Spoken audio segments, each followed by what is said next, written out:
Alors bonjour à tous, c'est Puish. Aujourd'hui on se retrouve pour une petite critique ciné. On se retrouve pour la critique ciné de Sisu, de l'or et du sang.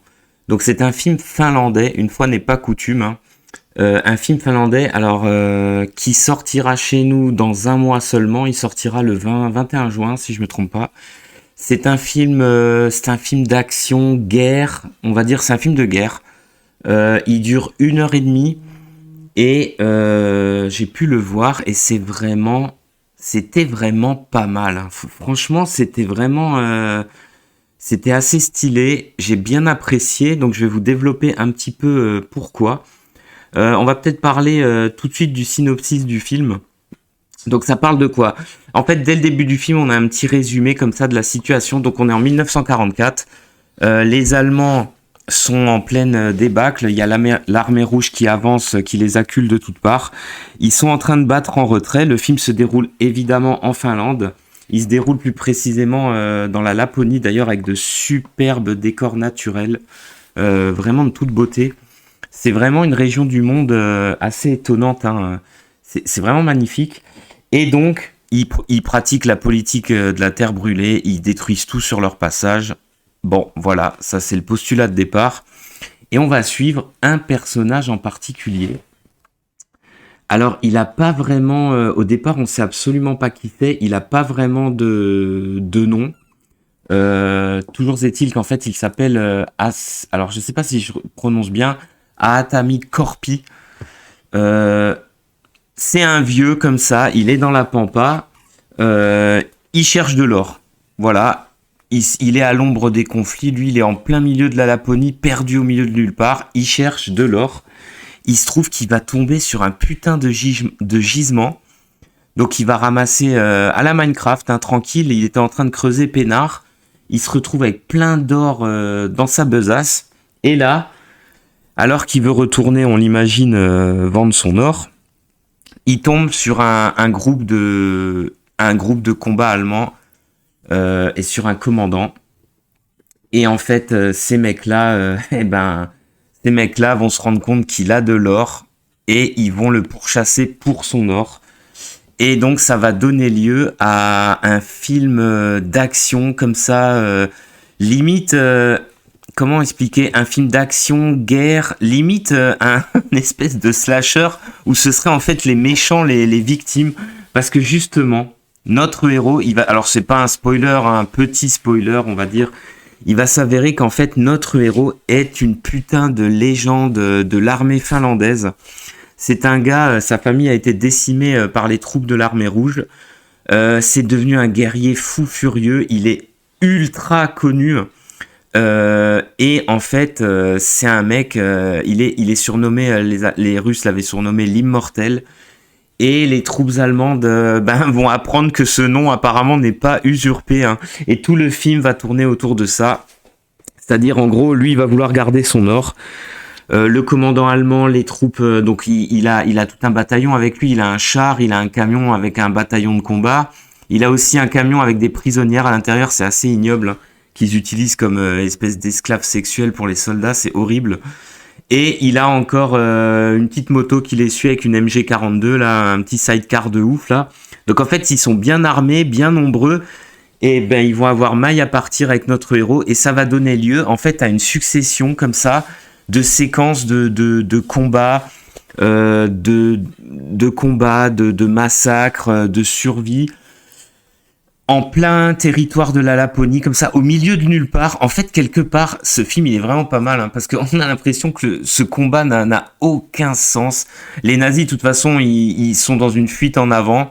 Ils savent eux-mêmes qu'ils sont condamnés en rentrant au pays, qu'ils vont sûrement se faire tuer. Donc, en fait, le général, alors qui est joué par Excel Eni, c'est un acteur qui est vraiment très charismatique. D'ailleurs, globalement, ça, c'est ce qu'on peut dire du film, c'est charisme. Tous les personnages du film, que ce soit les seconds rôles, les Allemands, dans leur costume, le film est extrêmement soigné, hein. C'est-à-dire tout ce qui est costume, maquillage, coiffure, armes, il y a vraiment tout. Ils sont tous très crades, comme ça, ils partent en guenilles. Lui-même, le commandant, il a les longues vestes comme ça des SS. Tu sais, il a la veste ouverte, il se laisse aller comme ça. Lui, en fait, quand il voit l'or, il se dit c'est son ticket de sortie pour échapper, pour pas revenir en Allemagne et se barrer quelque part, se mettre à l'ombre peinard. Et avec son second là qui est pas mal, qui est un espèce de sniper, la tireur d'élite, la pilote de char, c'est un truc de ouf. Ils vont se mettre en tête de s'en prendre à lui, malgré, c'est ça qui est énorme, malgré le fait qu'un général de leur hiérarchie leur dit de battre en retraite et de laisser tomber parce que justement, il va leur dire que ce mec-là, ils sont tombés sur le mec, en fait, qu'il faut pas tomber, quoi. Dans le désert, au milieu de nulle part, ils sont tombés sur le gars, ils ont cassé les couilles au mec, en fait, il fallait pas. Et tout le film, en fait, ça va aller crescendo dans le... J'allais dire dans le what the fuck, c'est pas vraiment what the fuck, mais ça va aller crescendo dans l'exagération à outrance du mec qui veut pas crever, le mec qui est indestructible, ben, l'immortel, comme il est surnommé.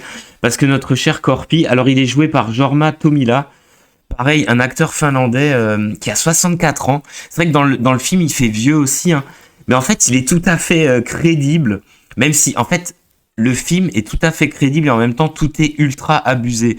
Il va se faire mitrailler, il va utiliser à un moment une espèce de grosse tôle à la manière de Captain America. Il va faire plein de pièges, il va leur faire perdre leur essence, il va buter, il va se faire poursuivre par des chiens.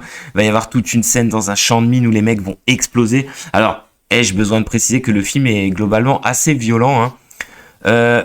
Il est pas vraiment, comme le montrait la bande-annonce, en mode rigolo, pas du tout. Le film, il est très premier degré. Il est même un peu dark. Il y a quelque chose de très appréciable. Notre héros ne parle absolument pas. Il dira en fait une seule réplique à la toute fin du film. Il faudra attendre la dernière scène. Donc c'est un héros totalement mutique, totalement déterminé comme jamais, avec sa pioche, avec le peu d'armes qu'il a. C'est un véritable Rambo, hein. De toute façon, il est présenté comme ça, et effectivement, c'est un véritable Rambo. C'est le Rambo finlandais, hein, tout simplement, hein. Et le film nous évertue à nous montrer son invincibilité au travers de scènes toutes plus abusées les unes que les autres. Il va notamment être pendu, on va lui tirer dessus, il va se retrouver sous l'eau pendant des minutes et des minutes. Il va égorger les nazis, il va les flinguer, il va les buter. Il va tout détruire. C'est vraiment jusqu'au combat final dans l'avion qui est un petit peu too much, je trouve. Enfin, surtout la façon dont il monte dans l'avion. C'est un petit peu too much, mais franchement, globalement, sur 1h30, on s'ennuie pas du tout. Il y a une espèce d'atmosphère ouais, il y a une espèce d'atmosphère de fin du monde comme ça. Le film, en fait, ça aurait très bien pu être un mec à la Mad Max qui tombe sur des barbares, en fait. Ça aurait pu être tout à fait ça. Il a vraiment une ambiance comme ça, post-apocalyptique, en fait, le film. La photographie est extrêmement soignée. Franchement, le réalisateur, alors je le connaissais pas plus que ça, hein, c'est Jalmari Elander. Il avait fait, alors je crois il avait fait un autre, ah ouais, il avait fait Père Noël Origine. Oh putain, une autre bizarrerie. Mais bon, Sisu c'est quand même beaucoup mieux, même si Père Noël Origine c'était du gros what the fuck, hein. Et bah écoutez, franchement c'est très très stylé, la réalisation. C'est très bien filmé, il y a beaucoup de plans larges comme ça, il y a beaucoup de plans où on profite du paysage en décor naturel, l'utilisation de la fumée, des explosions. Il y a vraiment beaucoup de choses. Le film est super soigné, l'image, la photographie est magnifique, hein. L'image est superbe. Enfin, globalement, écoutez, ça reste un petit film. C'est pas un chef-d'œuvre. En fait, c'est une grosse série B, mais extrêmement soignée. Un peu en mode de l'or pour les braves, les rois du désert, mais sans tout l'aspect scénar, en fait. C'est peut-être le seul reproche, tout petit reproche que je ferais au film, c'est que finalement, notre héros, on sait pas vraiment pourquoi il fait tout ça, finalement. On apprend quelques petites choses sur lui, mais pas plus au final que ce que je vous ai dit moi.